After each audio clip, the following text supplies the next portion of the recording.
How to convert Excel file to PDF on iPhone. To get started, first of all go ahead and open up the Files application on your phone.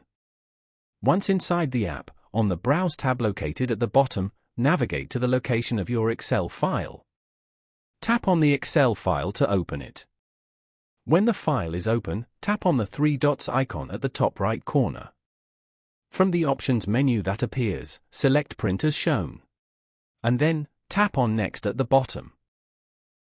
This will take you to the print preview screen.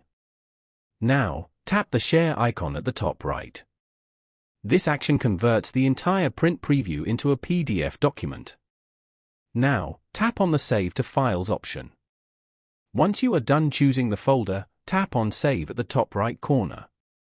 As you can see, the converted PDF file now appears in your chosen folder.